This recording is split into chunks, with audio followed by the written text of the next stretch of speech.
Laapataa Ladies is about exactly that, women who are lost. The film is set in 2001 in a fictional state called Nirmal Pradesh. In an absurdly comical comedy of errors, Phool and Jaya, both new brides in rural India, with their ghungats reaching below their noses, end up without their husbands.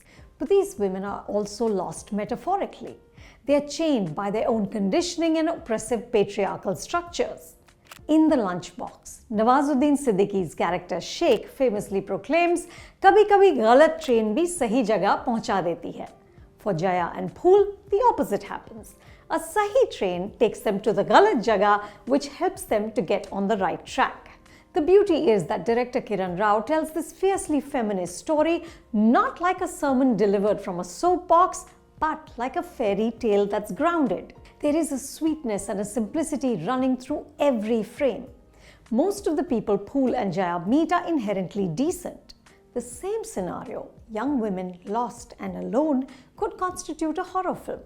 Think of the trauma endured by Anushka Sharma in NH10 or Tara Sutaria in Apurva. But Kiran and her writers. The original story is by Biplab Goswami, the screenplay and dialogue by Sneha Desai, and additional dialogue by Divya Nidhi Sharma keep it deliberately sunny. Through Phool and Jaya and several of the other female characters in the film, they make a passionate plea for women to be unshackled. The primary shackle is of course that ghungat, which sets the plot into motion.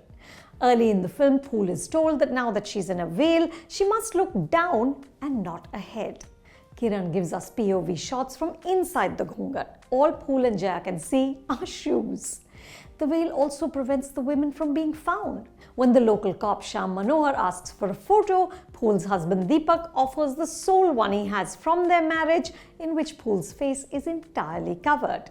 Only her chin shows. Later, a character says, "Face ही तो सब कुछ होता है. Face ढकना मतलब पहचान ढक देना."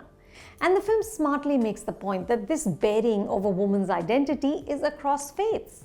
Irrespective of religion, women are second-class citizens covered in cloth that resembles a shroud long before they're dead.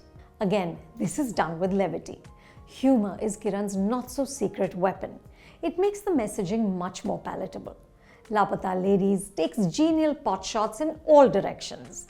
Politics, police, that singular ability Indians have to be intrusive. Pay attention to Jaya's mother-in-law, whom we meet briefly on the train. Deepak, who she doesn't know at all, is standing close by.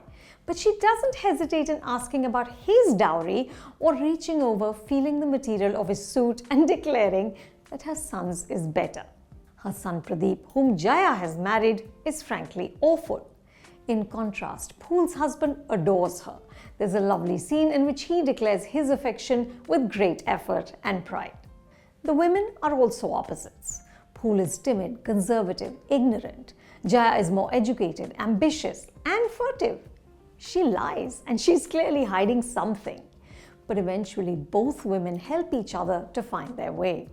Their story stumbles on the pacing.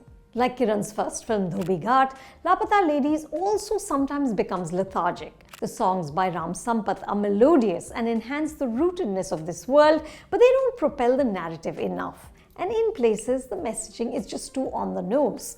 There are scenes and dialogue which seem bunged in purely to make a point. Jaya's presence in Deepak's house helps to alleviate the lives of the other women there. His mother, grandmother, sister-in-law. She's so quiet that at one point Jaya jokingly calls her mute. Jaya teaches them to do things for their own pleasure, similar to the effect that Rani had in Rocky's house in Rocky Aur Rani Ki Prem Kahani. What helps tide over these bumps is the obvious affection that the director has for her characters, even Pradeep, and the ease with which the actors portray them. Props to casting director Romil. The most famous face in the frame is Ravi Kishan, who makes the unreliable Manohar overbearing but also charming. Chaya Kadam as the tea stall owner Manju Mai is also solid. Also watch out for her special customer, the chutney man. Nitanshi Goel, whom you might know as a Snapchat superstar and social media influencer, she has over 10 million followers on Instagram, hits the right notes as Phool. She plays her with this childlike innocence, so even her haplessness becomes endearing. This is a woman who can't bring herself to take her husband's name, but we root for her to find a spine. And when she eventually says it, you want to cheer.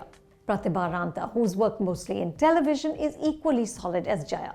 Jaya treads a more unconventional path, and she must necessarily be more strategic. She's street smart, but also more steely. Pratibha embodies her, this intelligence, but also this resilience. She can literally take a punch.